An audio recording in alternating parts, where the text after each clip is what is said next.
Hello, everybody, and a very warm welcome to today's webinar brought to you by Shared Services Link and sponsored by Tradeshift in association with Everest Group. Today, we are going to be looking at P2P, what good looks like, and why it matters. My name is Sarah Fain, and I am the head of content here at Shared Services Link.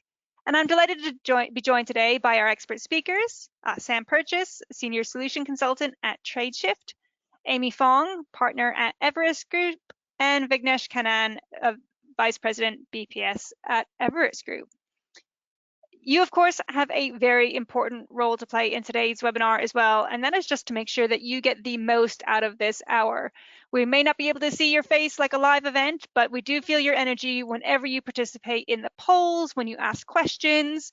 So we really love to hear from you. So the best way to ask your questions is to use the chat functionality, the question functionality, over on the right-hand side of your screen. And if you ping your questions to us, we'll be able to take them in the last 10 minutes of the webinar.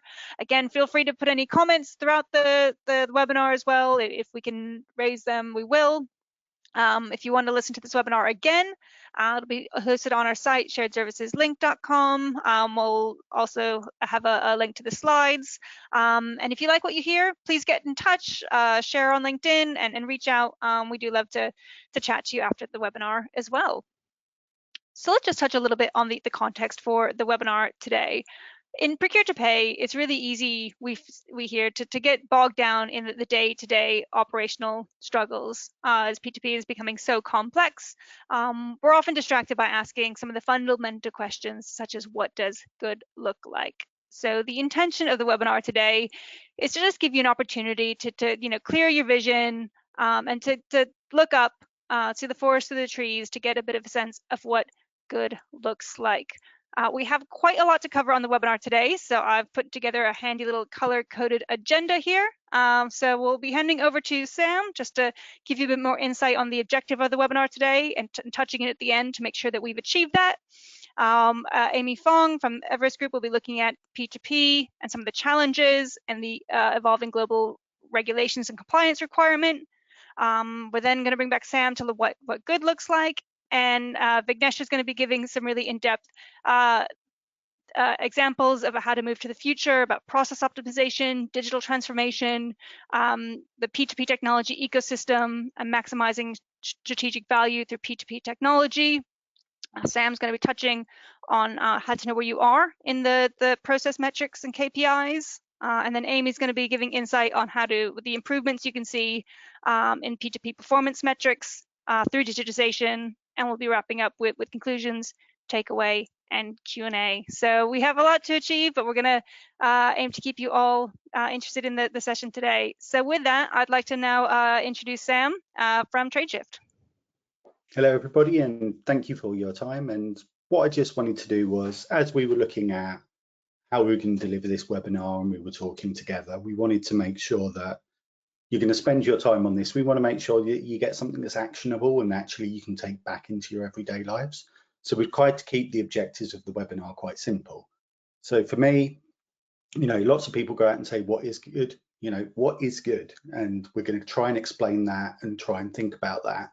But also more importantly for me is to work out what is your good, because it's very well us saying this shining example here, but for you, again, we want to make this actionable. We want to go and have a look at what is your good. And then importantly, how to get there. So we're going to get ideas on how you can get good. And this is where Amy and Vignesh are going to come in and, bring all their expertise of how to deliver and make those steps to make good. So it's really, really simple objectives. We'll recap on them at the end, and hopefully it will give you some real good practice, good ideas to bring back to the business and use every day. So on that, over to Amy, who I think is going to have a little bit of chat of some of the challenges. Thanks a lot, Sam. So we're happy to be here today and excited to partner with Tradeshift and Shared Services Link to talk a little bit about what good looks like in P2P. And I'm going to just lay out some of the challenges and some of the things that you need to be aware of, that you probably are aware of in your day-to-day life. And then I'll let Vignesh and Sam talk a bit more about the next two objectives, or the next 2 points on the agenda, in terms of how you get better. and where you should be aiming to be a strong organization. So one of the challenges that we have in purchase to pay or procure to pay is that we're really bridging across two functions. So this requires quite a bit of collaboration. Typically procurement and finance may be arranged differently. You know, P2P sometimes reports to one or another. Often it's reporting to half of the process to procurement, where they're managing the requisitions, creating POs, change orders, maybe doing some of the accounts payable work on invoices, and finance is doing things like verification and initiating payment, managing cash flow, developing financial reports.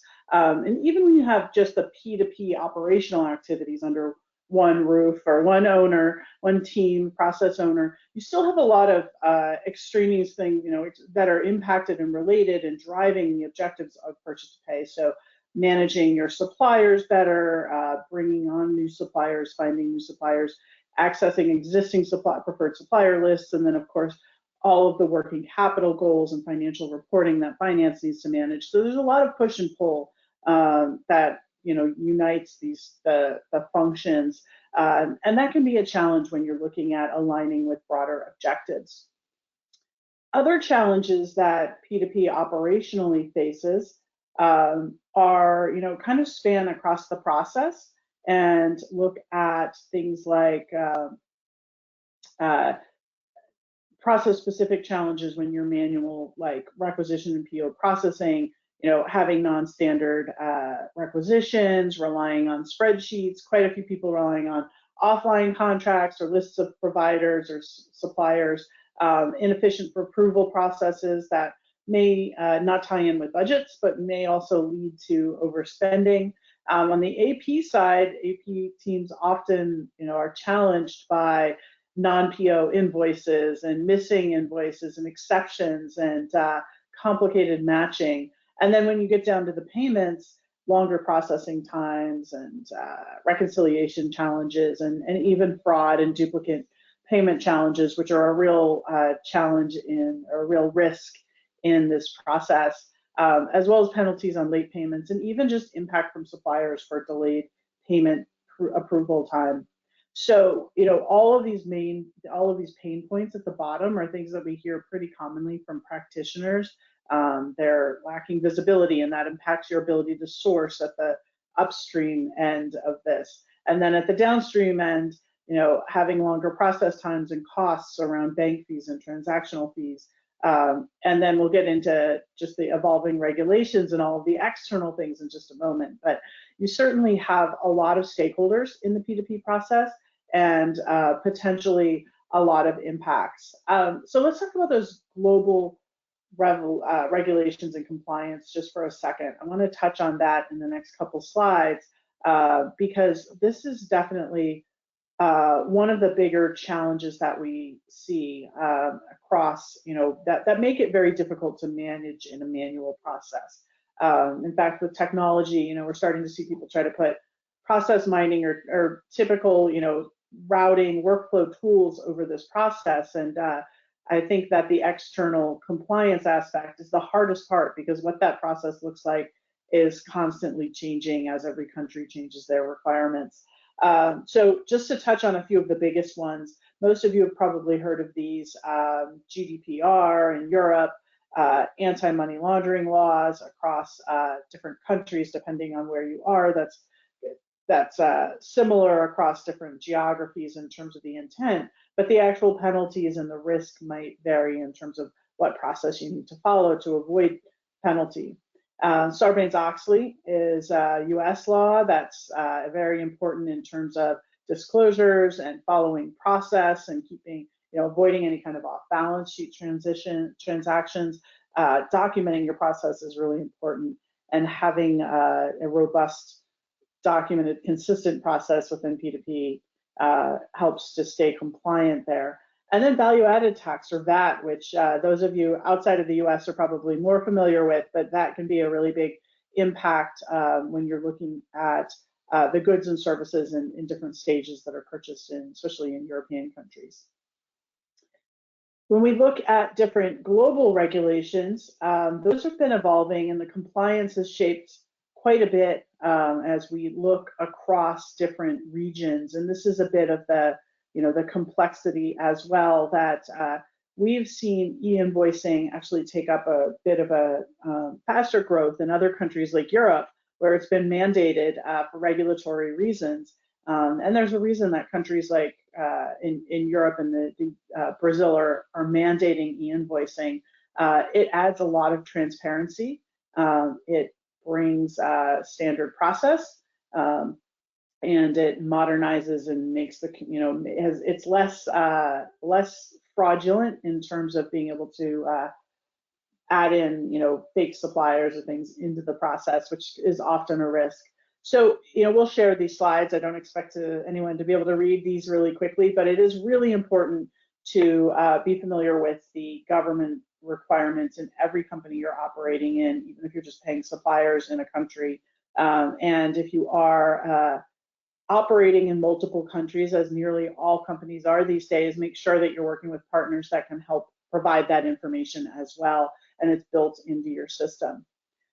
So we've talked about a bit around the complexities. I'm going to turn it over next to Sam, and he's going to talk more about what good looks like. And I think that's really the important part. We all know the pain points and our day-to-day challenges, but look forward to hearing what Sam and then Vignesh have to say on how we move forward. Thanks, Amy. And yeah, I think it's clear to see it's not an easy thing. There is a lot of complexity in the process. So I think sort of stepping back and having a fundamental look at what good looks like, one of the key things, and hopefully we picked up on the limbic image, that quite often we see these things are in silos. And on here, we've got kind of typical KPIs that businesses or companies may have. And before, we could start throwing up numbers saying that, best in class is 90% this, best in class is 90% that. But I think the important thing to start realizing is these things are all very much joined up. So we may show an example of someone that's best in class and 100% PO compliant, but do they have their STP in AP, their straight through processing? What percentage is that? And if we start looking at all of these things together, that's when you actually get some real change and some real value in the business. So if we just go through and think about an example of a KPI, so we're going to go all the way and say, look, what we want is 40 to 5 days DPO. To do that, you may sit, right, okay, how am I going to do that? I might think about, I'm going to have an early payment scheme. Okay, that's great. You've got an early payment scheme. You probably need to then think about in procurement. You need to have suppliers on contract to have this kind of thing. They may need to sign up. Now, for that also, you need a supplier to be transacting and working with you quickly. So they probably need to have electronic invoicing. And, Amy said, we've got drivers to have electronic invoicing. You may even legally need to have it in a country. But that supplier also needs electronic orders as well if you want them to be able to transact and send you things good. So it's thinking about that together. And then all of this, you need a good cycle time. There's no point in having someone on a contract, an electronic order, an invoice going through, and then it gets held up with an exception in AP and it's sitting there for 60, 90 days while someone tries to work it out. So when you start thinking about all of these KPIs together, it's very clear that, as Amy said, yes, you may have people in different departments, but it is one single process joined in. And actually, when you sit back and start thinking what good is, it's good for lots of different actors in the process. So quite often what we start seeing is really a move to what I call, or what I think a really good thing to start with thinking about good, is actually start thinking about those value add activities up front. So to help drive this, we've got the idea of a compound KPI. So actually, if you're doing KPIs, join them together, because then you get teams working on a common goal. So there's just an example of some of these things here, and you can do some simple maths and weight those supplier ratings there to give you that. So then you've got a team working on a single thing. And as Vignesh is going to talk about, and this was sort of an interesting discussion the panel we had before, is, to get to these value add activities, we think that you do need some form of automation, because what we see is with people more involved and more time spent on transactional based activities, these are people that have really just deployed things that are good enough. So for people to actually move forward, it's by having automation, but also it gives you this clear goal of value add activities. And I think an important thing, and we were talking about these takeaways, is actually start thinking about what value add you could provide if you didn't have that time, if you were freed up from these transactional based activities.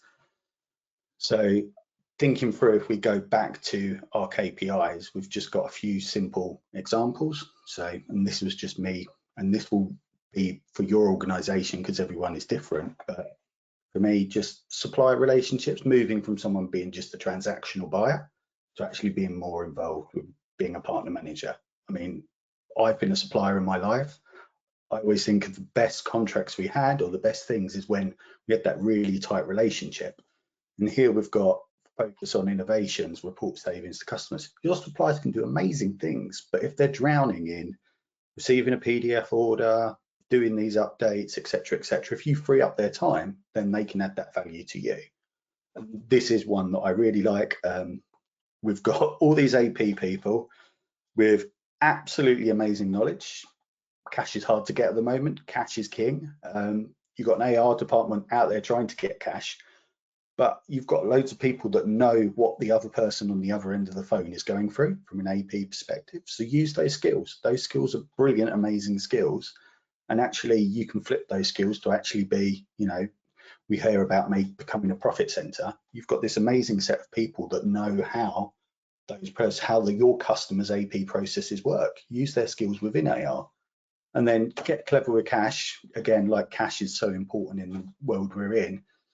Make sure you get those discounts. We talked about that 45-day DPO target. Go lower, try and get some discounts. But then being able to say that I'm going to move away from those transactional activities and define what value add activities I do really does give you that clear definition of what good looks like for you as an organization. Yeah. So that's enough of me rabbiting on, but I think what we'll do now is we'll have a little bit of a poll just to have a look so you can let us know where you are in terms of that. Thank you. I love that combination KPI, Sam. I think that's a great way to get everybody kind of working towards the same goals. Thank you. Yeah, no, great points there. And I think it's really great to see people on the journey, but I think people are at different stages in the journey. So we want to get a sense of whether you're currently, aiming to these world-class metrics that we see out there in AP and P2P. Do you have your own target KPIs, but you're not necessarily aiming or interested in world-class at the moment? Or you perhaps at the moment really just kind of focus on cost reduction targets. So great to see lots of you voting. We've got over 50% of you participating, which we love to see. So thank you so much. And I'm going to be closing the poll in 3, 2, 1. You guys are fantastic. Thank you. 65% of you voting, and wow, so 45% of you are aiming to be, world class in AP and P2P. 30% so that you have your own targets, but not necessarily aiming the world class, and 25% of you are kind of focused on cost reduction targets at the moment. If we didn't capture any of that, if you want to put a little note in the question box, feel free. But I'd love to get your take on that, Sam, Amy. Any thoughts on that? Yeah, it's good to see that everybody has got those North Star goals of aiming for those world class as well.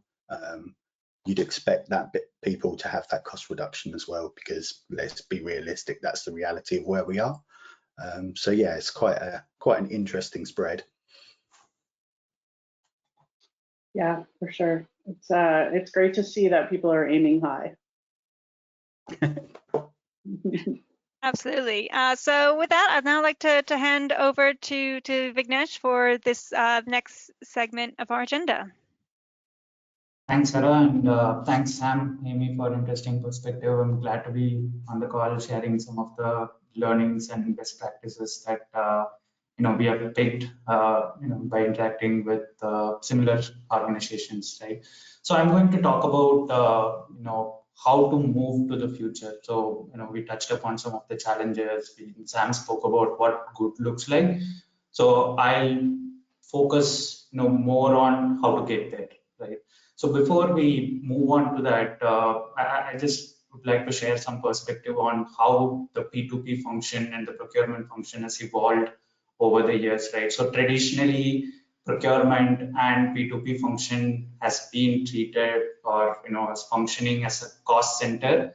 I would say in interaction with a lot of CPOs and practitioners, the common thing that I've heard is it's a thankless job, right? So no one is going to appreciate you for doing a great job, but if you miss, you're going to get your help, right? So now in the last couple of years, especially the COVID pandemic acted as a trigger, we have seen a lot of organizations taking their P2P and procurement function from a cost center to a value center, right? So beyond the day-to-day operations, how can P2P as a function add value to the business, right? So we'll touch upon how to move there by leveraging some of the process optimization levers and digital transformation. Now, all of us know, heard in every meeting, every calls about digital AI, generative AI, blockchain, all the fancy, cool technologies, right? So one of the, my favorite quotes that I often use is, yes, digital transformation can give in a lot of value, but designing the process for digital to amplify the value is really, really important. Right? So if you are enabling your process through digital or automating your process which is inefficient, it's going to amplify the inefficiency, right? So it is very, very important to set the strategy for digital enablement clearly, and it is also equally important to optimize the process before getting into digital transformation, right? I'll share some one real example which I heard and came across last week. Actually, it was one of the large energy companies in the US. So they were trying to automate, consolidate the entire payables process through a platform and other RPA and point solutions. But the process was not designed properly and the process was not optimized for digital to work, right? So it resulted in kind of creating a duplicate invoices, and each duplicate invoice kind of triggered another creation of a document, right? So it kind of triggered a nuclear reaction. Now they have set up a team of 80 people to solve that issue, right? So while digital can bring in cost savings, it is important to optimize the process that, and there are few things that you need to take care. One is getting into the process diagnosis stage, right? Understand first, how should the process look like in an optimal setup. If you look at some of the legacy system that most of the organizations are operating in, it has been traditionally designed in a very process-centric approach, right?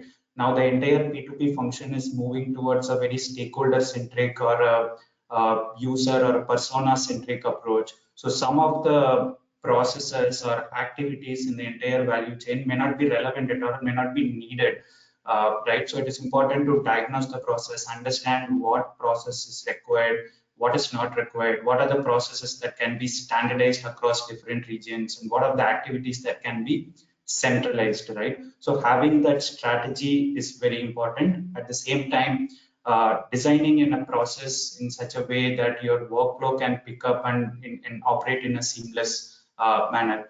Last but not the least, P2P as a function sits on a huge volume of data. So Sam mentioned cash is king.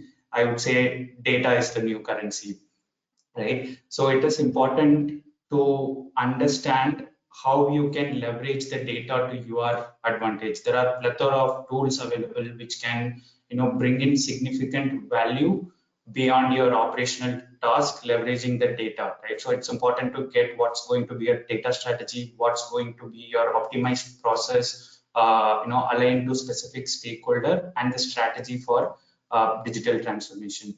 So now, once you have optimized the process, what it takes to transform your process digitally, how do you get onto that digital transformation journey, right? So most organizations across all business processes are now trying to enable the process digitally. But if you look at P2P is kind of among all the processes, it's one of the low-hanging fruits in terms of getting onto that digitally enabled process, various reasons, right? One is the nature of the function and the nature of the activity in itself. It's very transactional in nature, and there's high volume of data and transactions involved, and there's multiple touch points which can be automated through technology. And Amy touched upon a lot of the challenges around evolving compliance and regulation requirement, which can be addressed through digital enablement. And last but not the least, especially compared to say 5-6 years back, now there are plethora of tools available, much more sophisticated tools which are user-centric, UI-friendly, and the concept of the Amazon or Uber kind of experience is now translating into the procurement and the B2P world as well. So there are a lot of systems that can give you that B2C experience in the procurement and P2P operations, right? So through this combination of process optimization and digital transformation, there are multiple benefits, and there are some examples out there where organizations were able to reduce their cost significantly because of digital enablement. They were able to centralize the process and reduce the man hours required for that, which may not necessarily mean that job cuts, technology is going to take your job. It's just that you'll be able to do a higher order work where technology is going to take care of some transactional activities. And other aspect is technology is going to help you in bringing that value of business impact beyond operational efficiency and cost reduction as well. So I'll share one example. It's one of the leading transportation company, app-based transportation company. I'm sure I cannot say the name, but most of you will be using it on a day-to-day basis. So if you look at if you book a ride and cancel a ride, there will be a cancellation fee that is charged. But if you can go to the app directly and waive off the fee, right? So some of these transactions may be fraudulent transaction, may not be a genuine waive off, but the company, that particular company, say 2-3 years back, they were waiving off all the requests, and the reason is for them to set up a team to verify whether that particular request is genuine or not. The cost of verifying that is more than actually waiving off the fee, right?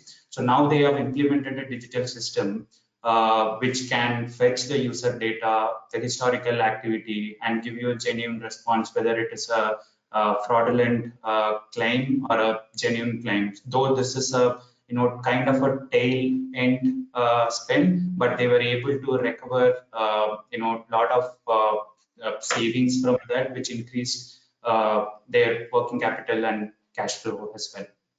Right now, I mentioned about the tools available in that, right? So now, if you look at the P2P ecosystem, right? Most organizations have some base technologies, platforms, be it ERPs or suites on which the day-to-day operational activities are performed.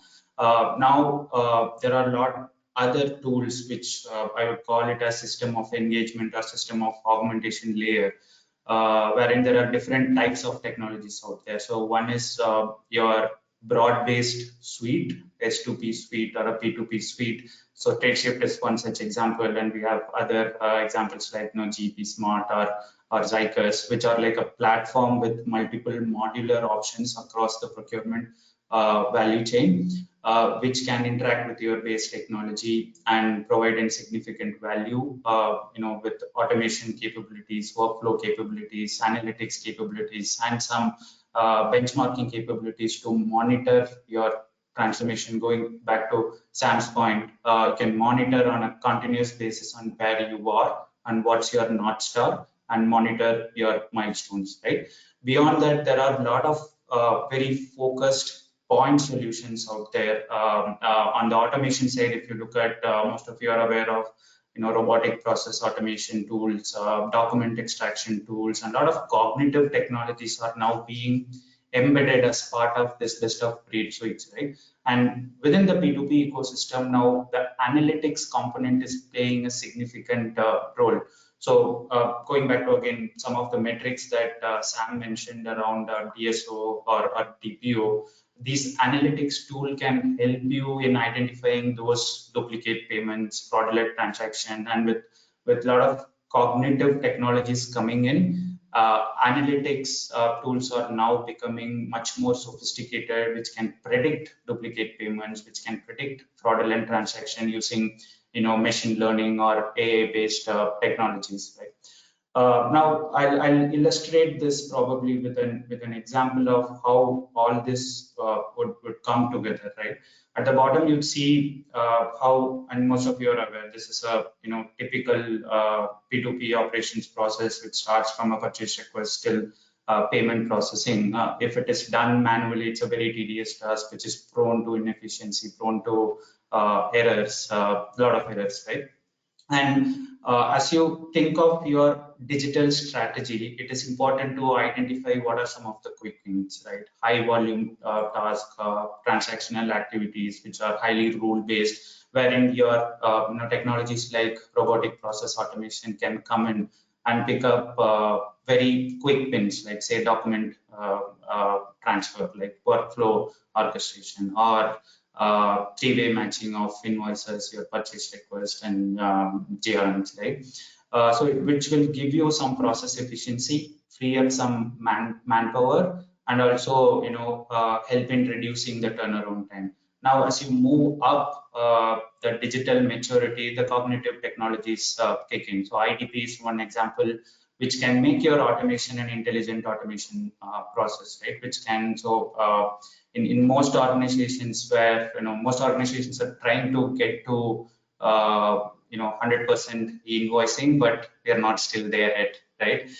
So there are multiple channels through which we receive invoices, through emails, through PDFs. So this intelligent document processing can actually fetch, extract data from your documents and populate it in your systems, which and the role of human becomes to verify if the data is right. And these technologies can learn as a self-learning component as well, which can be customized to your organizations. So as you move up and bring in more cognitive technologies, you can not only bring in efficiency and accuracy, but also bring in a lot of visibility, transparency, and use this data and use this process to provide more insights to the business, which can help in supplier negotiation strategy, and analytics tool like contracts can help in negotiation, identifying early payment discounts, right? There are multiple benefits at multiple layers this technology can bring in, starting from basic cost reduction to an operational efficiency to a strategic business impact. Okay. Now, if you look at how do you, with all these technologies out there, how do you maximize the value through P2P technology, right? I would like to mention an example. I'm not sure how many of you here are superhero or Marvel comic fans, but I'd like to use that analogy, right? So think of these technologies, be it RPA, analytics, your document processing, workflows, various technologies as individual superheroes, and the orchestration of these technologies coming together in an integrated manner is like your Avengers, right? Your sum of parts is greater, the value is greater than the sum of parts. So as you think about your strategy and how do you maximize that, it is very, very important to have a base technology out there. So your base technology can be your existing ERP, your existing platform, which is like a must-have or a hygiene factor. On top of that, it is essential to explore different best-of-breed technologies, which can act as a differentiating, right? So for example, process mining is one such capability, which can actually help you in increasing the utilization of your existing digital investments, which can help you and guide you in that transformation journey. And once you have achieved that level of maturity, it is important to look at the portfolio of technologies in a much more strategic manner. Is this set of technology relevant for a particular stakeholder group, right? Some technologies are really helpful for, say, category managers. Some technologies are really helpful for practitioners who are managing contract management, and all this technology should work in tandem, and you should have a base orchestration layer which could orchestrate different parts of the technology. Well, thank you so much. So I just wanted to just touch base again with those kind of building blocks you have built there's different levels of technology maturity. We just want to touch base with the people on the line today and just get a sense of, how would they describe their level of technology maturity? Would you put yourself in that you're building the base? Have you kind of moved to developing differentiating capabilities? Or are you at the place where you think where you're delivering strategic value? So just really want to get a pulse check from our audience. Again, we'd love to see lots of you participating. So we got over half of you voting, which we love to see. So again, I'll be closing the poll in 3, 2, 1. Again, fantastic audience today. So the results are coming up on the screen now. And it looks like the majority of you are in these top two here. 41% said that you were just still building your base. 43% said you are developing differentiating capabilities, and 16% of you are delivering strategic value. And I guess this marries up with the people who are maybe still aiming high from our previous poll. So interesting results there. And consistent with our broader research as well, right? So we do conduct research across various functions, and this is in line with what we are observing in the market as well. Oh, that's great to hear. So what I'm going to bring up now is the agenda again. So we think we shared lots of great information with you about defining the challenges and practical tips on optimizing and digital transformation. So what we have coming next is Sam on about how do you know where you are in process metrics KPIs, and then we'll be wrapping up with the key metrics that can be improved and conclusions and takeaways. And just a reminder, if you have any questions, please do submit it using the question functionality. So with that, I'd like to bring you back over to Sam. Thank you. Yeah, so I think one of the things is that, and especially Vignesh showed you, different levels of maturity, deploying technology, etc. But what we wanted to do, or something I found really useful, is a really simple tool to bring these together. So again, we were talking about general, bringing KPIs together. It's a complicated function. But whenever you're looking at these things, best in class, world class, that's a good aspiration. It's interesting on the results we've had that a lot of people, that's what you're aiming for. But I also think it's important to make sure that we're realistic as well. So what we also have a look at your as is. Hopefully you do have some kind of technology that makes it easier to work out that as is. Sometimes it won't be. Sometimes it is more difficult if you're in a very manual transactional process. But get an idea of your as is. And then also your peers. So something like this, we've got a lot of people on this call. Shared service link organization like this is where you can find out where your peers in. And then I've done a very, very, very simple piece of maths, which magically comes to 60%. Put those numbers together, and then that gives you your North Star. So what it means is if you are looking at a KPI, you're being realistic looking where you are.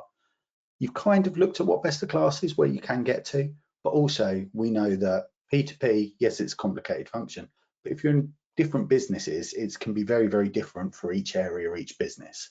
So by doing this, you bring that. And then finally, unfortunately, being P2P, there's always an added layer of complication. And what Amy was talking about, what we had earlier, you have to realize that local legislation, we have those actors of the buyer, the supplier, finance. There's actually really a fifth actor in the whole process, which is the government, which is governments. And that local legislation, it can be a massive accelerator. So if we think of e-invoicing, if you're in country, France, e-invoicing coming in 2026, you've got to do it. So that's a massive accelerator for you. So you can think about that and apply that But likewise, it can be something that adds additional complications. So when thinking about SOX, additional reporting, etc., in your process, being able to measure these points is good business practice, but it may slow down your automation. So really simple thing is, and especially if we've got people on the audience who are doing things globally, it's a really good question to ask. If you're trying to deploy a global model and you're putting it out there, it's a really good question to ask if someone goes, oh, we always do it this way. Just say, is that a legal requirement or is that just the way you do it? By that way, you can start actually, those legal requirements, you've got to do it. There's not a way around it. So by having that and thinking about that in any of your KPIs is a really important thing in making them realistic. And what we don't want, we all want you to get to world class, we all want you to get best in class, but we don't want you to set unrealistic goals that then you don't get to and then you lose that momentum. So if we go on and have a look at sort of some of the tips of when these goals come in, there's just some really 6 simple ones. So really be clear on them, act small and often. So any of these KPIs, anything you bring in, you've got to have that. Track and measure your success. So obviously a more digital platform is, the easier it is to track and measure your success. If you can't, there's that. And this is where aiming for progression and not perfection, I think, is a really important thing. Stay accountable. And then, celebrate your wins, no matter how small. So even if, your as is really, really low and you're doing that, and it doesn't feel like you've got that much further up, you've still made progress. So by celebrating those wins, that's when you get that momentum and that's when you grow. And Amy's now just going to have and show some real life examples instead of me talking about theory. And I think what Sam's points are really important there. Setting a goal and setting high targets, high standards and expectations, usually, which many of you are doing from that first poll. It's great to see.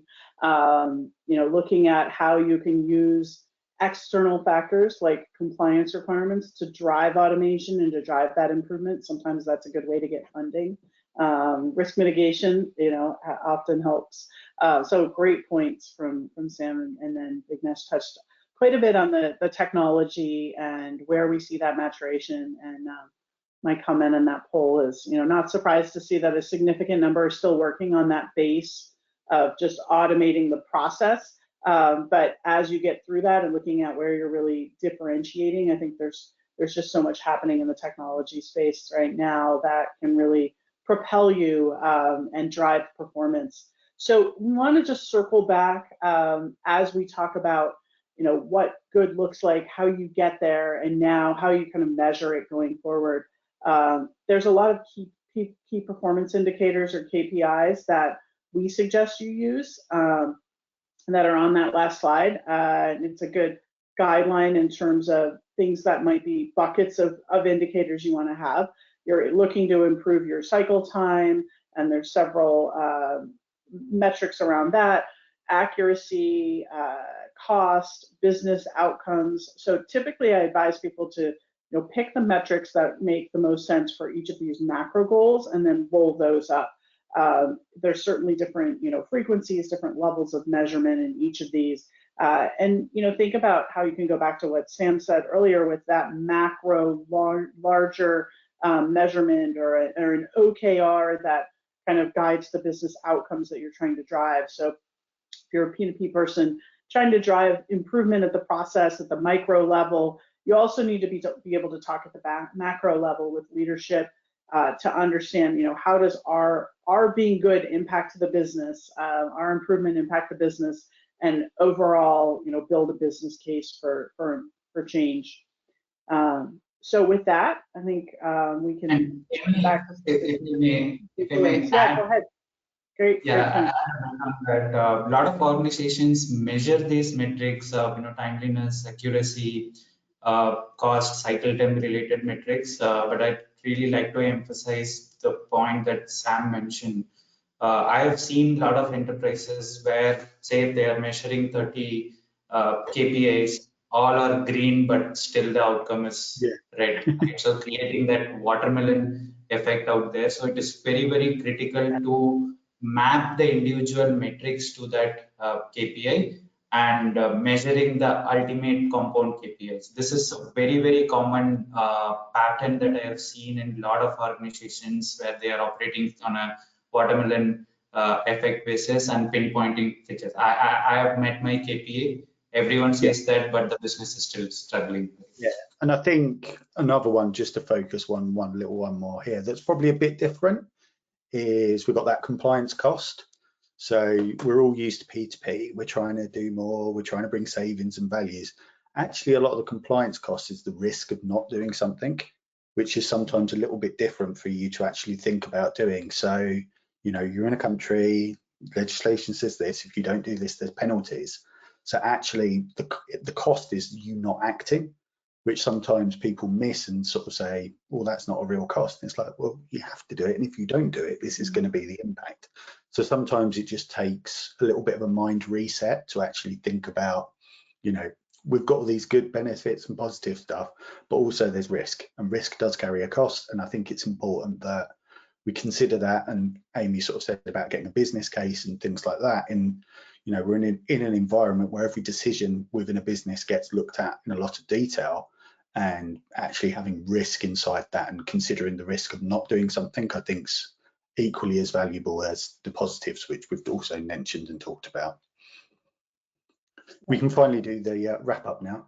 All right. Yeah, thanks both of you. Great points that definitely worth adding those in. Yeah, so these were, and you can see them on the screen, but I think really, really simple ones. Good's not siloed. And, you know, I think it's really important to understand that value of with good as well, what you can actually bring, but also what is your good. So don't just, you know, we've said everybody's aim for that world class, which is great, but make that good for you. And also then those ideas about good. So we've got technology driving it, but also we've got things like compliance. So those additional actors, those additional factors in P2P really helping drive that journey for people to get good. So yeah, I think that's a good wrap, and hopefully everyone's found it useful, and I think we're okay to open for Q&A. That's great. Well, thank you very much, and thank you for some really insightful insights there. Very great insights there. High level, practical, a really helpful mix. If you've not asked your question yet, please do so in the question box. And I'm just gonna, as we go to our first question, just a quick little question. If you want to answer, if you want to hear from like a demo from Tradeshift, yes, or maybe later, or you can just leave that blank for now. I'll just keep that up for a minute. A question I'm going to put this to Sam first. It's about somebody's looking to, you know, if they're interested in automating, but they're a bit worried that the processes aren't, you know, standard enough. They're just too disparate. What do you find working with clients? To what extent do you find is people more successful if they standardize before automating, or bring in technology to maybe a process that needs quite a lot of work? So if I could put that to you, and then see if Amy or Vignesh want to chime in as well. Yeah, so I think that obviously you can use technology as a way of standardizing. I think sometimes if you're there, it actually gives you a good, if you do want to get a standard operating model, especially with thinking about different business lines or different regions, actually technology is a good driver for that. I would also say that, you know, a lot of technologies now are SaaS, so they're cloud-based, and actually they're best in class because they're just configured. So it stops you getting down that rabbit hole of a trap of, which we probably 20 years ago, people turn up with a whiteboard and go, what do you want? And everyone does that, and you'll build a complex, horrible monster. Whereas actually, you know, by deploying something that is cloud or SaaS, it's kind of best in class built in. So it automatically kind of standardizes that process to some degree. And I think it's that, you know, when I said about the exceptions, it's really questioning and quantifying why you're doing something different.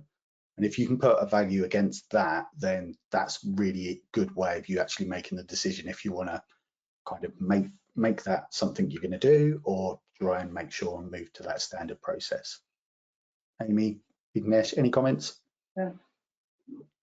Yeah, I would say similar. I don't think that there's time to change your processes without the technology. And I think the technology is now part of the process. So you've really got to do both somewhat in parallel. If you're implementing technology, you should be evaluating your process. If you're getting some kind of technology that's so configurable that you're modifying everything to match your current existing process, you're not really doing all the work. So whether you pick something that's completely off the shelf SaaS and with no modifications, or there's ways to use SaaS hosted models that still are have some configuration and flexibility for different industry needs and things like that. I think you need to go down that path. I don't think it's realistic anymore to even consider changing process with changing a manual process before looking at what tech can do for you. Yeah, probably I would add one is you shouldn't look at it like a linear process, right? It should go in parallel. At the same time, it should be a continuous process, right? You may standardize the process, in parallel, implement technology, but 1 year down or 2 years down the line, maybe you'll acquire some company, or you'll expand into new line of business, or your processes will have to change. So there has to be a feedback loop. It should be a continuous process of evaluating process, evaluating technology. Yeah, it's an old one, but people, process, technology still. Yeah.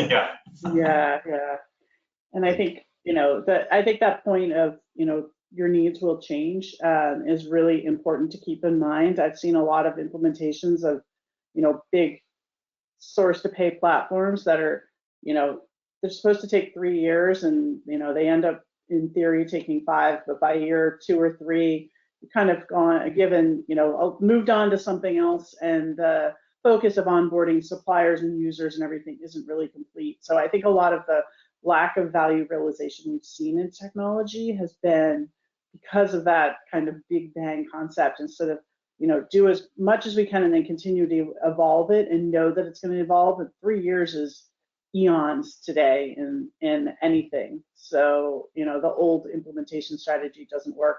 I think when we look at some of the combinations of platforms plus different best of breed bolt-ons, that there's a lot you can do with taking a more flexible approach too. Yeah, and I think that's a great point. Is people I'm a technology vendor. Technologies do work together. They work together a lot better than they used to. So yeah, it's that things of best in breed is viable, which is something, like Amy said, it's moving all the time. Sorry, that was a very long answer to your question, Sarah. No, that's great. Thank you. So another question. I'm going to turn to Amy first, because I've heard you have some great answers on this one before around data quality. So it's a question saying that someone looking to automate, yet they kind of know the data quality in their system is generally not really up to scratch and will probably hinder their automation efforts. I know we've mentioned this in the webinar today, but do you have any tips on kind of the key things that maybe you should focus on when it comes to data hygiene? I know this could be a whole other webinar itself, but any of your top tips today, and then maybe we'll bring in Sam as well. Yeah, I mean, data is such a challenge in this space, and I guess like you said, it could be a whole other webinar. Getting data right is really important. I think there's a lot of things that you can do in data governance and hygiene to get closer to right. I also think that we need to accept that it's never going to be 100% perfect, and 100% perfect data it's a fallacy, and it's a moving target, right? So even if you cleaned it all up, a big focus should be how do we get better visibility in data governance going forward. So we're bringing in new data versus focusing on cleansing things that are older. That said, I think that there's a lot of advances in technology that have made it easier to do some of that cleansing and visibility. Machine learning has done so much for us, and what used to be a 6-month cleanup of your data is like 6 hours now. It's progressed incredibly. All that said, I don't think that it should stop you, and I don't think it should slow down everything you're doing, but it is important to have a work stream around data to put those processes in place, because as we move to things like generative AI, they rely on that data, right? So there's already challenges with generative AI and hallucinations and things, but if it's going off of bad data, it's going to be even worse. So You know, that said, I don't think you should be making decisions off of data from 3 years ago anyway these days. You need to be forward looking. So, you know, definitely spend time on it, think it through, but don't aim for 100% perfection, because that's a fallacy anyway that it ever gets there. Yeah, I was just going to add that like, so ChatGPT's come in, that is great. ChatGPT's data up to only a certain date. I can't remember the date. So Yeah. I did a presentation where I typed in something quite recent, and it gave me the wrong answer because it wasn't up to date. So yeah. I think, like Amy was saying, we can do all these wonderful things off data, but you need to understand, and like you said, I think the questioner has quite a good idea how good quality your data is. There's still that human element of being able to interpret it. You can't just, data says this, because, you know, it can be misleading. There is that real risk of, you've got this data, it said this, I'm going to act on this. You still need that ability to look and actually question that data and the results. Great. Thank you. So I think with that, we're just about kind of approaching the hour. So I think I'm going to take a moment now just to say a really big thank you. Thank you to Amy, Sam, Vignesh for putting a lot of work into a really very thoughtful presentation. And another really huge thank you to everybody on the line today. Again, I know we can't see you, but you've been fantastic on the polls today, participating. So we've learned a lot about you, and thank you for your thoughtful questions. If there's anything that maybe you think of as soon as you close the webinar, feel free to reach out to us. We can put your questions to our speakers. We have a few other webinars coming up around collections, intercompany, PEPL, and general shared services complexity, which we'd love to see you at. But really, again, really big thank you to our speakers today and for everyone on the line today. And we look forward to welcoming you next time. Thank you and goodbye. Thanks, everyone. Thanks, everybody. Thanks, Take everyone. care. Patient. Yeah, bye-bye.